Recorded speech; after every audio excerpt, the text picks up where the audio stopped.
छत्तीसगढ़ की 70 विधानसभा सीटों पर भी मतदान होना है और इसके पहले हम आपको बारी बारी से अलग अलग संभागों का सियासी समीकरण समझाने की कोशिश कर रहे हैं। अब बात दुर्ग संभाग की करते हैं। इस संभाग में कुल 20 विधानसभा सीटें हैं, जिसमें से 8 विधानसभा सीटों पर पहले चरण में मतदान हो चुका है। बाकी बचे हुए 12 विधानसभा सीटें, जिनमें दुर्ग, बालोद और बेमेतरा जिला भी शामिल है, वहां कल मतदान होगा। इसमें से 6 वीआईपी सीट हैं। दुर्ग जिले के पाटन सीट से सीएम भूपेश बघेल चुनावी मैदान में हैं।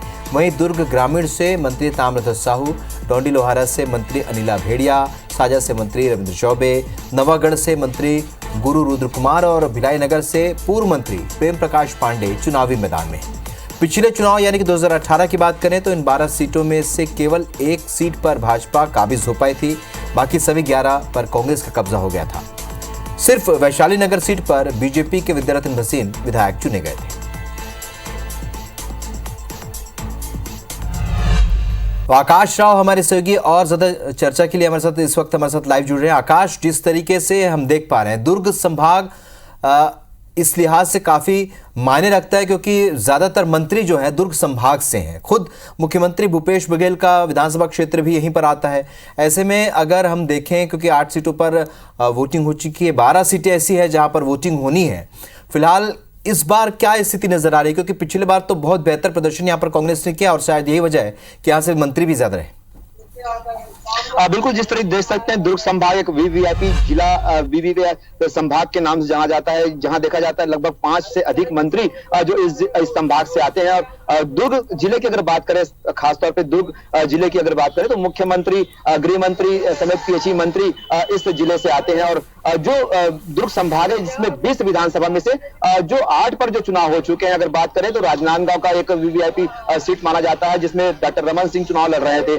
वैसे ही अगर देखा जाए तो कवर्धा से मोहम्मद अकबर ने चुनाव लड़ा है। तो ऐसे में ये वीवीआईपी संभाग कहलाता है। और आज अगर इस बात को कहें तो कल मतदान होना है, लगभग 12 विधानसभा पे मतदान होना है, जिनमें से जो 6 जो है वीवीआईपी जो सीट कहला रही है, जिनमें से खुद पाटन से मुख्यमंत्री जो भूपेश बघेल है वो चुनाव लड़ रहे हैं। लोकसभा जो सांसद है विजय बघेल, उनके खिलाफ चुनाव लड़ रहे हैं। तो अमित जोगी भी जो इस मैदान में उतरे हुए हैं। तो ऐसे में पाटन एक महत्वपूर्ण जो विधानसभा माना जा रहा है। उसके साथ साथ जो दुर्ग ग्रामीण है, जहां से ताम्रध्वज साहू चुनाव लड़ रहे हैं, और वही भिलाई नगर से पूर्व विधानसभा अध्यक्ष प्रेम प्रकाश पांडे चुनाव लड़ रहे हैं। ऐसे अगर देखा जाए तो पूरे 20 विधानसभा में से जो मात्र 2 पर जो है वो भाजपा पिछली बार 2018 में पिछली बार जो है 2 सीटों पर ही काबिज हो पाई थी। और ऐसे में जो 18 सीट जो है वो कांग्रेस के हाथ लगा था। तो ऐसे में अब जो 8 पे चुनाव हो चुके हैं और 12 पे जो चुनाव होना है, उनमें अगर बात करें तो जो सिर्फ एक जो वैशाली नगर विधानसभा था, जहां से विद्यारतन भसीन जो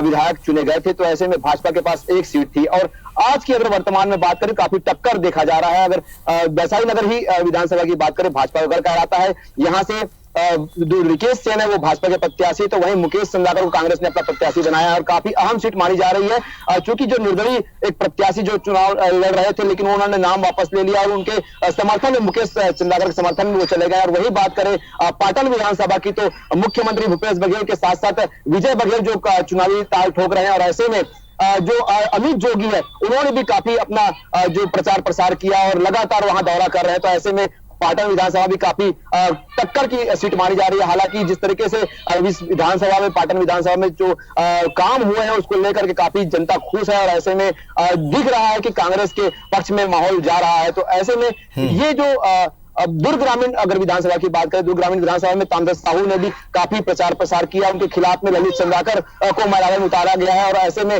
दुर्ग ग्रामीण विधानसभा भी कांग्रेस के पक्ष में जाते नजर आ रही है। तो और इसके अलावा बात करें दुर्ग शहर की बात करें तो दुर्ग शहर में जो विधायक रहे हैं अरुण वोरा, वो चुनाव लड़ रहे हैं। उनके खिलाफ में गजेंद्र यादव को मैदान में उतारा गया है। तो यहाँ भी काफी सीधी टक्कर नजर आ रही है।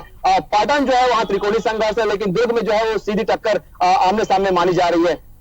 ऐसे ही अगर बात करें हम तो जो साजा का विधानसभा माना जाएगा, जो कि बालोद बेमेतरा जिला आता है। बेमेतरा में 3 विधानसभा आते हैं जिनमें चुनाव होने हैं। खासकर हम साजा की बात करते हैं तो मंत्री रविंद्र चौबे जो है चुनाव लड़ रहे हैं। तो रविंद्र चौबे के खिलाफ में जो ईश्वर साहू को मैदान में उतारा गया, बीरनपुर जो हत्याकांड हुआ था, एक हिंदू फैक्टर जो है भाजपा ने वहां पर खेला है। और ऐसे में ये देखा जा रहा है कि रविंद्र चौबे को काफी टक्कर दे रहे हैं। और जो माहौल है ये समझ नहीं आ रहा है, पब्लिक का रुझान दोनों तरफ नजर आ रहा है।